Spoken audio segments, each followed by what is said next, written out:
you worry about me, for crying out loud. That's the last thing. I'll tell you, I come from a hard school, son. I remember one time I'm driving along in the darkness there, and not many people write about driving in the darkness. Boring your way through the night with a pair of headlights, reaching out into that gloom, just reaching forward. This is an American night. This is an American thing, driving in the darkness. I'm driving in the darkness one night, and it's way out in the deep bowl of the Midwest out there, see. As I say, I come from a hard school, son, and I've seen them happen, and I've seen them come, and I've seen them go, and it's up to my bloomin' knickers. And I'm out there on US 41, which slashes across Indiana like the ribbon across an ambassador's chest. Slashes it diagonally from left to right down, then hangs in there like a great big fat old steel girder. Well, US 41 is one of the more desolate stretches of American highwayage. Dark, nothing but flatness on all sides, and you can see even in the darkness, you can see that there is nothing. There's nothing flatter than Indiana at 3, 4 o'clock in the morning, you see. It's not like, believe me, driving at night in the Midwest, in certain areas of the Midwest, is nothing like driving through Jersey. Nothing. Any part of Jersey. It is black. And once in a while, you can see way up, millions of miles ahead, you see a tiny, tiny light, and you know that you're coming to another crummy little town with a biblical name, like New Jerusalem, or Old Babylon, or Upper Sodom. And, oh, yes, you can just see it hanging down there, and you can see it coming up, and then you go through, and there's been this one little light hanging over US 41, and you can see the Esso station, and you see the hardware store and the gloom, and you're through. New Jerusalem is receding again into the darkness, and you're out there on that old highway just sitting down there in a drilling. Well, one night, I'm going along, it's about 3 o'clock in the morning, and I'm heading south, right down through Indiana. And I'm hanging over there in the outer lane. I always play it cool. I'm hanging in the outer lane there, and it's a 4-lane highway, and I see these lights coming up from behind me.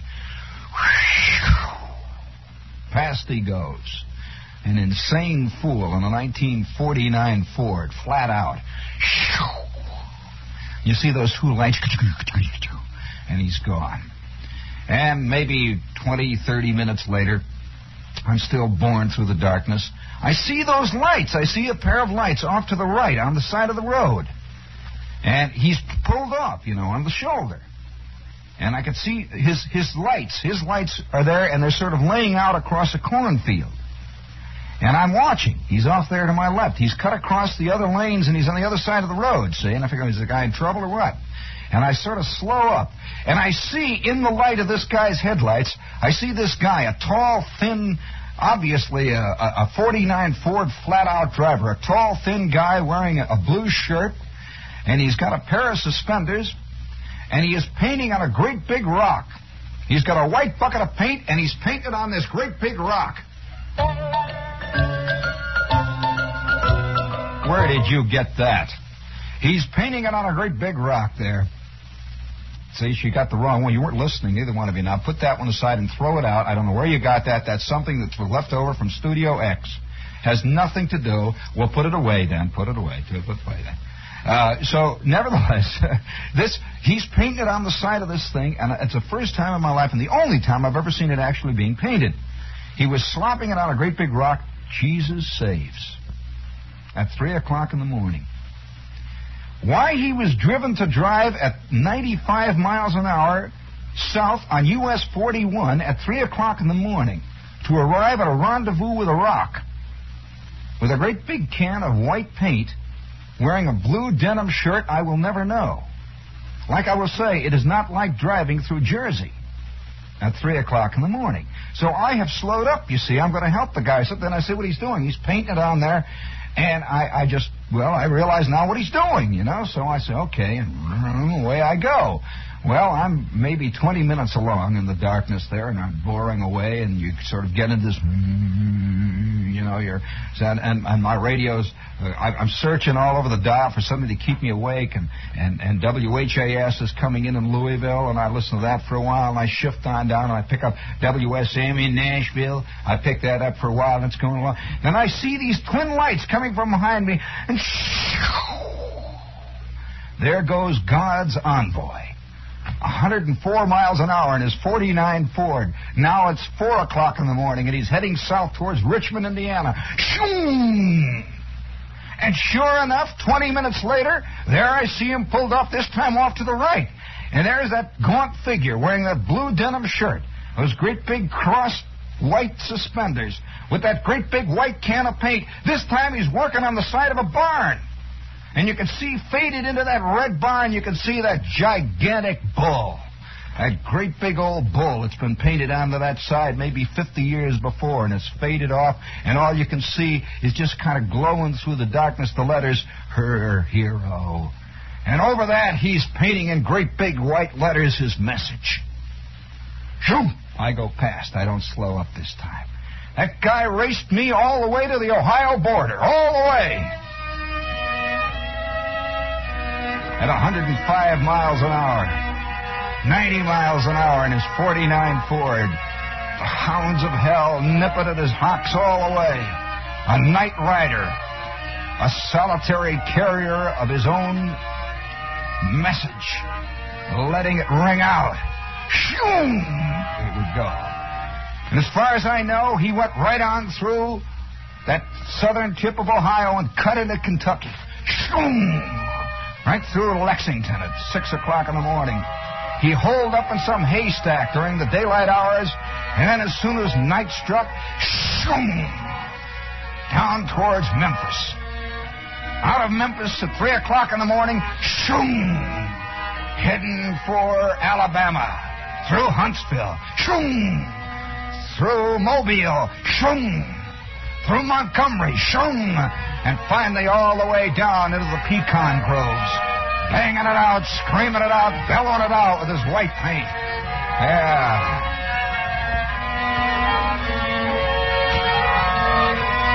Yeah, been there in a tough school. It reminds me of this. Did you read this piece? A piece came in from the AP. And messages are pretty hard to deal with. And in fact, I've often felt that that a man with a burning truth is a dangerous man. It's not the truth that's dangerous, it's this man. We often confuse the two. In fact, that's one of the things that has made, in a way, the dialectic communist a dangerous crew. Have you ever dealt with a communist? Woo-hoo-hoo-hoo. Oh, boy. A communist, I've known them, and believe me, I am not a chauvinist, but there's a magnificent article of this current month in Atlas, which is a compendium of world press, about the communist purges and the communist killings, the mass killings in communist Russia through the 30s. They estimate that something like 10 million people died. More people died there because of the regime that died under Hitler in Hitler's Germany. It was fantastic. Well, it's this wild thing, you see, this wild thing. And there was a piece came through on the AP the other day. It comes from Mount Clemens, Michigan. Do you know anything about Mount Clemens, Michigan? Mount Clemens, Michigan. Try to say that together. Interesting phrase. Do you know anything about Mount Clemens, though? It's a pottery center. Mount Clemens is a place where they make, you know, this terrible pottery you see that is sold, these awful things that are sold in roadside stands all over the country? The pottery queen. No, not yard decor. Pottery. This is pottery. Well, that's pottery too, but this is pottery. They sell stuff that they call it California type dinnerware and that sort of thing. It's very artistic type pottery, and they sell pigs in the form of banks and banks in the form of pigs and all that jazz. Well, Mount Clemens, Michigan, is a town that is based on the Pottery Foundation. And it's a funny little town. I've been through Mount Clemens. There are several little towns out in the Midwest that do nothing but make pots. Well, that produces a strange kind of man, apparently. It's a very basic endeavor, you know, making a pot. And it has a lot of connotations. And Mount Clemens, Michigan, is a pottery town. And it's laying out there in southern Michigan all by itself. Well, being by yourself is enough to make you go a little loco. My mother used to have a phrase, logos on the bogos. Did you ever hear that phrase? Yeah, he's logos and the bogos. Yes, sir. You never heard that? Well, I'm sorry. You people, apparently there's a very rich language that most of you are missing by not being Americans, but by being Easterners. You have a very logos and the bogos is a typical Midwestern phrase.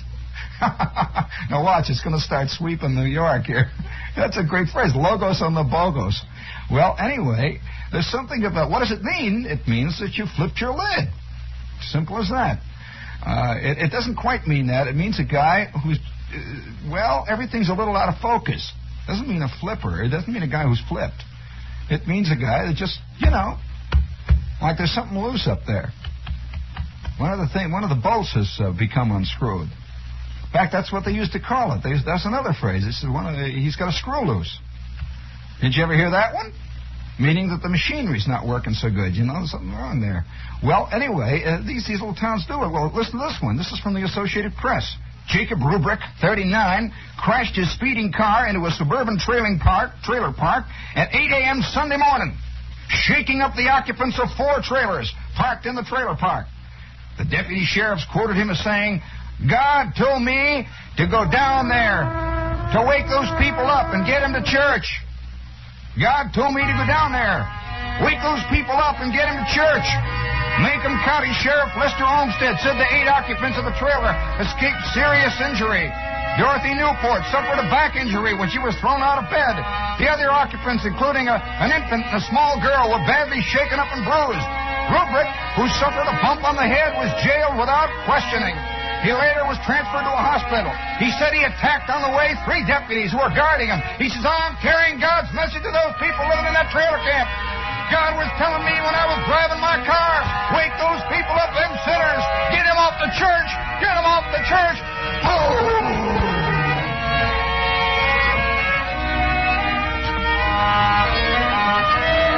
Olmsted estimated the sheriff was traveling between 80 and 90 miles an hour when he plowed his car right through the trailer court. All the trailers in the court were torn loose from their foundations when his 1947 Mercury struck. Boom!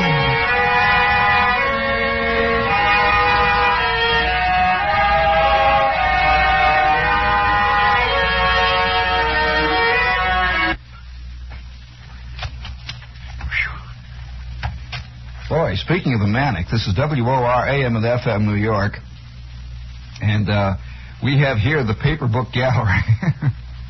Speaking of manic, and they're at 399 6th Avenue, which is just off of 8th Street in the heart of the village, and it is generally considered among the paper book industry as being the originator of the entire idea of a store devoted completely and exclusively to quality paperbacks.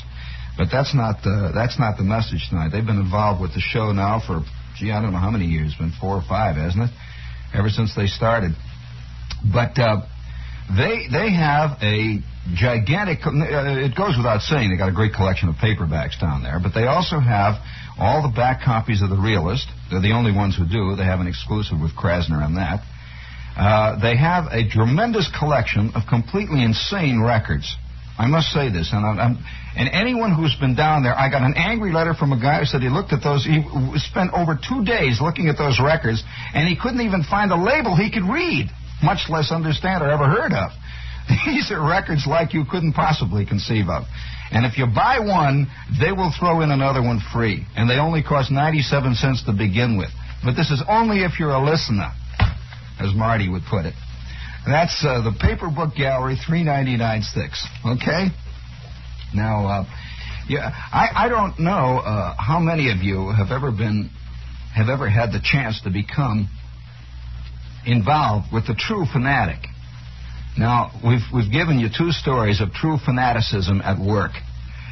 There's something connected with speed. I've noticed that speed has something to do with fanatics. You notice in both cases they were traveling at 90 to 100 miles an hour? Something to do with speed. And I can't explain it without going for 4.5 hours here, but I'll never forget, speaking of fanaticism, it takes many forms. Have any of you ever had an occasion to be in the Kentucky Hills? There are several very fanatical religious groups that are in the Kentucky and, in fact, some of the Tennessee areas. And I remember one time, in connection with a story I was doing, I was working with another guy on a documentary that we were doing. It was a documentary that was done on both television and radio that had to do with, it was a study of fanaticism, but not religious fanaticism per se, fanaticism as a phenomenon. It's a very interesting phenomenon. You will find that zealots, whether it's a religious zealot, whether it's a sexual zealot, whether it's a freedom zealot, and whatever the zealot is, there is a connecting link that runs, and they will all recognize one another. Regardless of the message they carry, it is an unwritten kind of fraternity. They recognize one another. I'm doing a television show in another city. And for those of you who view it, it's in Philadelphia, as a matter of fact. And for those of you who view it, I've been getting all kinds of letters asking why I haven't been on it. It's because I've been in rehearsal for a play. But I have had the occasion to be in conversation with zealots of one kind or another, fanatics of one kind or another. And I use the word fanatic not in a derogatory sense, but in a descriptive sense. A man who is single-mindedly devoted to a cause to the complete exclusion of all other considerations, above and beyond the normal wider perspective or scope that other people would have. A man who will brook no interference with his ideas, nor also will he brook any argument with his ideas. It's an interesting kind of person. And most people have only read about them, have not really had a chance to deal with a true high-level fanatic. Say, for example, George Lincoln Rockwell. Interesting fanatic. And by the way, I use the word interesting not in a sense of approving of Mr. Rockwell. Somebody's going to call up and say, all right, somebody that's right. No, I'm talking about interesting from a scientific and sociological sense. Malcolm X, dozens of others.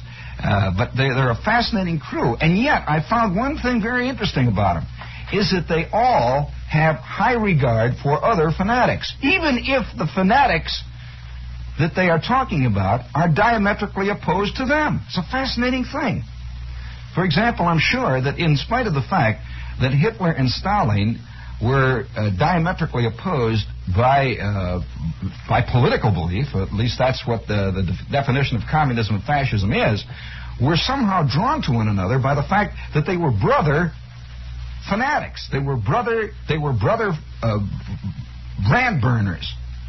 And what they burnt brands for and what they wrote on walls for meant nothing to them. It wasn't even important. It was that they were drawn together. It's as though a man who is a top-flight, big, tough tycoon, a real rugged businessman will often be drawn to Khrushchev because they recognize something in each other. They're fanatics. They're not what the medium that they work in is unimportant. Understand what I'm saying here? And I found this out by dealing with many fanatics, and you will find it just absolutely throws you to find that one fanatic who you will think, you see, really believes in what he believes in. You know, he really talks about this. You would assume then he would have a deadly hate for another fanatic who believes in the opposite creed. But I have never found it to work that way, interestingly enough. As a matter of fact, I heard, and this, of course, I don't want to go into names here. I don't want to go into actual, because the minute you start dealing with actual creeds and actual fanatics, then it clouds the issue. But I tell you this, that I've heard 4 nationally known leaders of various kinds of very militant minority group thinking who are apparently opposed to one another if you look at their beliefs. I have heard all 4 of them say great things about one another. Fascinating. So I've come to the conclusion that fanaticism has nothing whatsoever to do with what a man is fanatical about.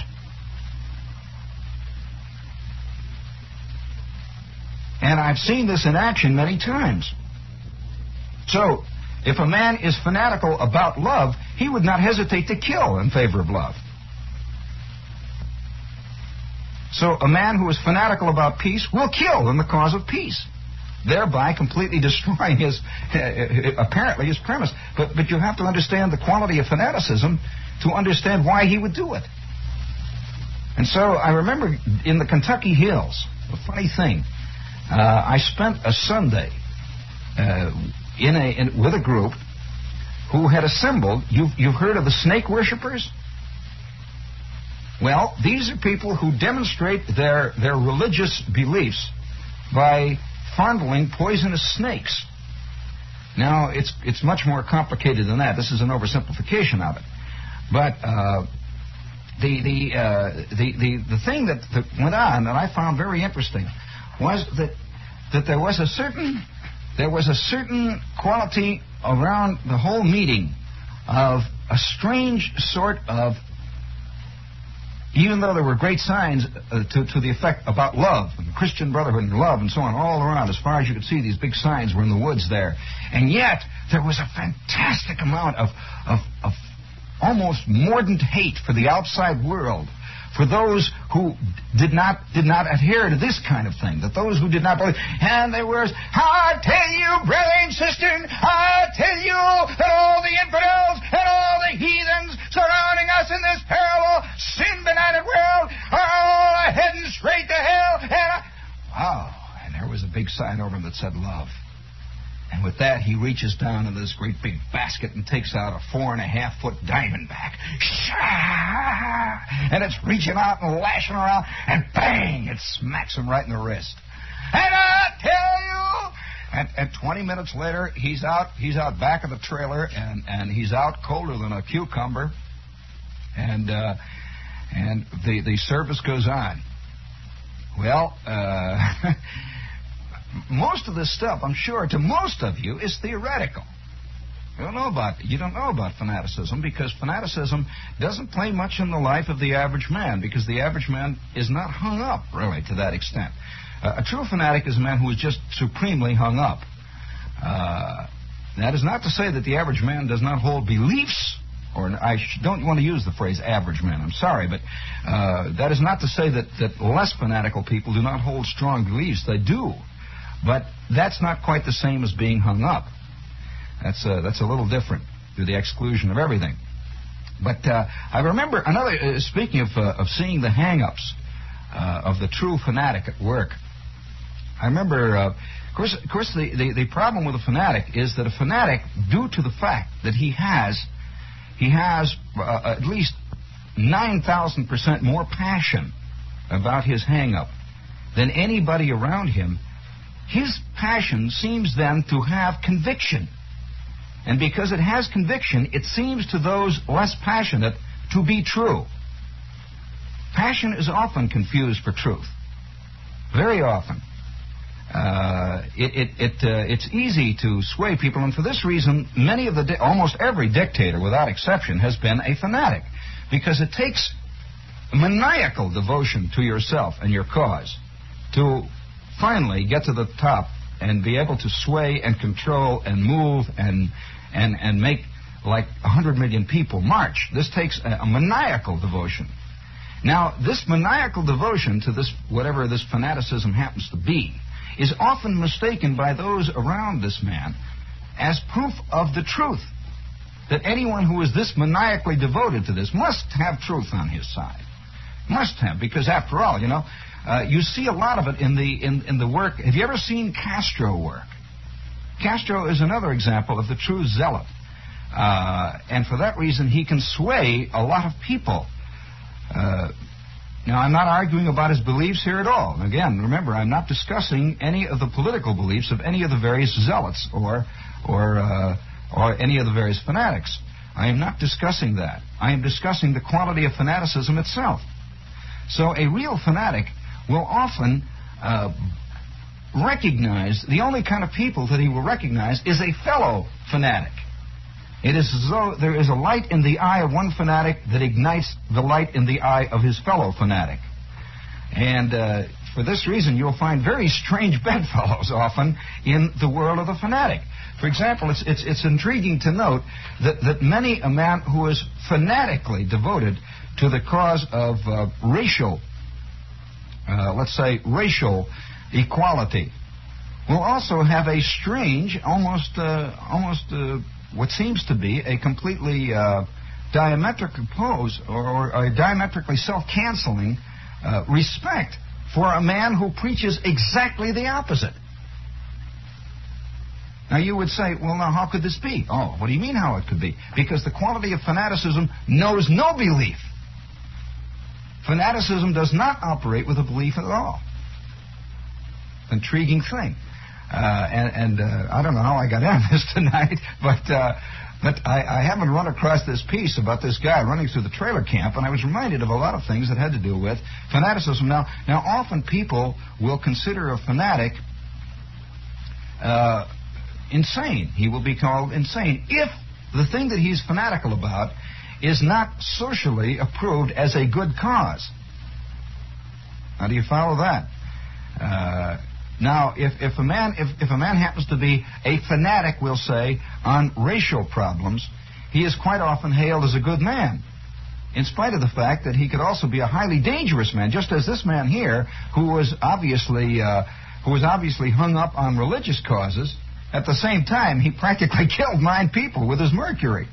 And so many people will applaud him merely because he is hung up on something that they themselves believe in. And the mere fact that he ran over 9 people and knocked over 7 trailers is only incidental to his great belief, or is an unfortunate situation. They will kind of pass it off that way. I've seen that happen. I'll never forget. Again, speaking of the fanatics, a very strange little thing. It's not necessarily fanatics, but it's a kind of a tie-in with it. That quite often you will find men who are religious zealots will often have a peculiar grudging respect for underworld figures. Oh, don't say no kidding. It's true. They will, in a strange way. That there was a situation, for example, in Chicago at one point, where a famous gangster was the closest intimate to a famous church leader in Chicago. It's the famous story.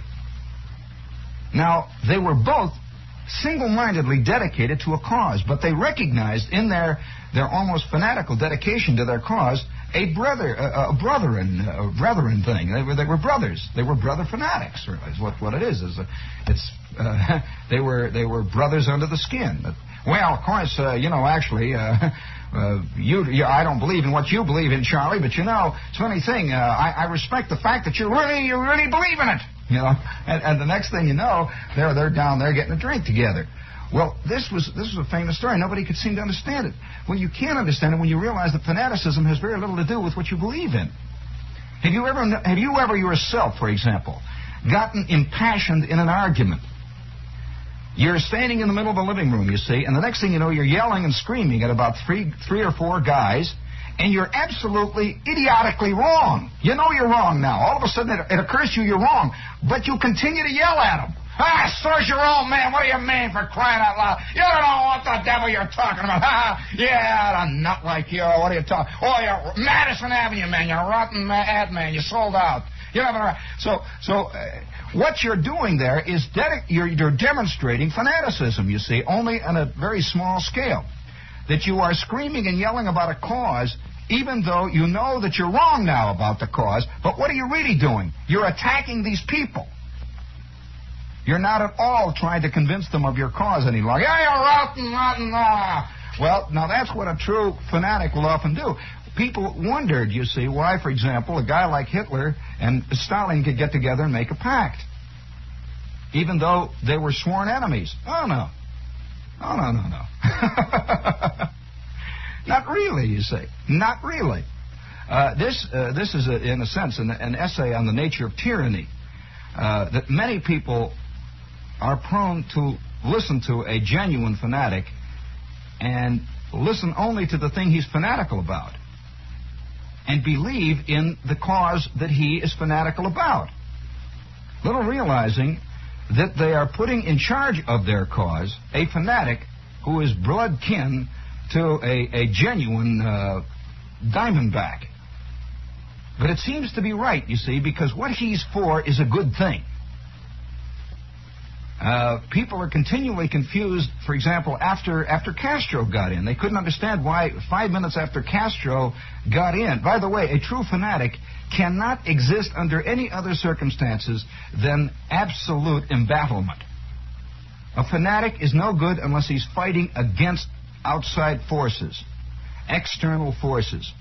I'm sure that many a wild peace fanatic, for example, was quietly disappointed when, after the blockade of Cuba, a rain of atom bombs did not descend on New York.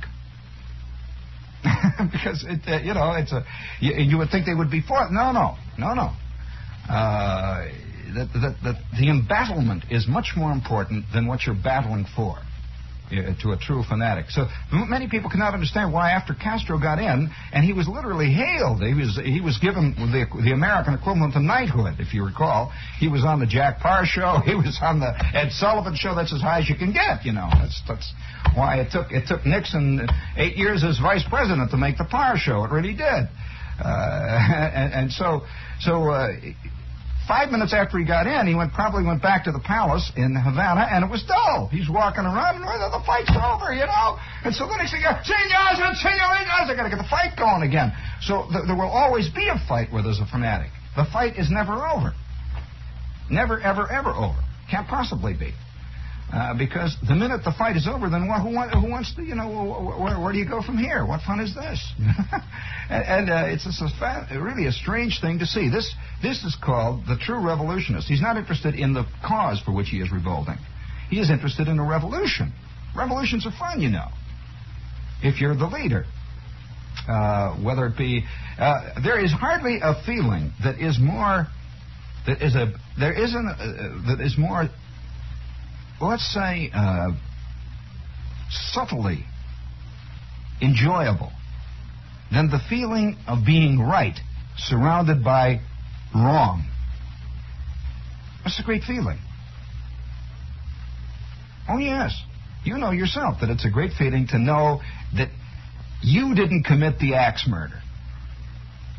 When you pick up the Post and there it is on page 3. It really is. It's a great feeling to be right. Now, you can only be right if there is wrong. Just like white only exists if there's other colors. Just like darkness only exists if there is light. And so, if you are right, you have to insist on a wrong being around. So if a man is a true revolutionist, you see, he is much more interested in that feeling than he is in the cause he espouses. In short, let's take a mythical country, and let's say there is a tyrant. Well, you are a true revolutionist. You want to get rid of the tyrant, and you're for good things. You're for everybody being happy and everybody loving everybody. You're for free subway tokens and all this. You're for everything. And here's this rotten, you know what? And he's up there and he's got his paid hirelings and thugs. Well, all right. So you go up in the hills, wherever it is. This is your and you get other guys around you until finally you go in and you blow them up. And then one day you are carried through the streets and you have gotten rid of the tyrant. Well, all right then. Then what? Well, then after that, you start handing out free subway tokens. Well, that's kind of dull after a while. You give out the subway token. Everybody's riding the subway now. So you're sitting there. And the next thing that occurs to you is, oh, I know what now. Oh, yeah. I found it. I know where the rotten ones are now. The rotten ones are all the ones who are pretending to be for us. And actually, they're pretending because what they're going to do is come in and they're going to take away, they're going to charge 4 cents for the subway tokens again. They're going to do the whole thing all over again. So let's go out and get them. And then there's all that wonderful excitement again. And once again, you're in that beautiful position, that wonderful human, lovely, lovely position of being right surrounded by wrong. You have to create wrong. And so after you see this operating, it explains a great deal. It really does. It explains, for example, the feeling that is a wonderful warm feeling of sitting in a nightclub where the hip comic is putting down all the world except the hip nightclub. He doesn't put that down, and he doesn't put down the guys who are sitting in the hip nightclub, the paid customers. And everyone feels that he is together with the right people. We have the right here, and out there is the wrong. This is one of the reasons why people will drop a hip comic the minute he becomes part of the great world out there. Because then there's no longer a feeling of right and wrong. All of a sudden, all the wrong people are cheering him. And so then you have to find another one, and another one, and another one, and another one. So the point is, in the end, you've got to realize that they're not really for what the guy's saying. They're for the fact that they're the only ones who are understanding what he's saying. A very difficult condition here. And the embattled is always is a very important thing. You see a lot of Middle Eastern people, for example, for centuries, for generations, generation on generation on generation. The whole country is built on a feeling of wrong. That we are wrong. We are wronged people. That other country is getting after us now. And even if the other country is pure desert, they will say that the cactuses are getting ready to come after us. These are the cacti. And there is a there's a funny thing. So really, I suppose in the end you have to say there is no end to it. It will always be this way. There will always be tyrants. Never will we arrive at a day when there won't be. Because being a tyrant is a very basic drive, desire, a very basic thing. A tyrant really is the lead fanatic of any particular cause. And there will always be the feeling. We want, and the more our world becomes automated, in short, the more we are detached from the mere scut problems of earning a living and making shoes and stuff, the more we will develop these things. I will say, like Pandora, we've opened a fantastic box with the first transistor. Really. And it ain't going to see any end. I'll never forget that 49 Ford. Shoo! And that white paint gleaming in there and those yellow headlights. 95 miles an hour, 105, 110. Whee! Jesus.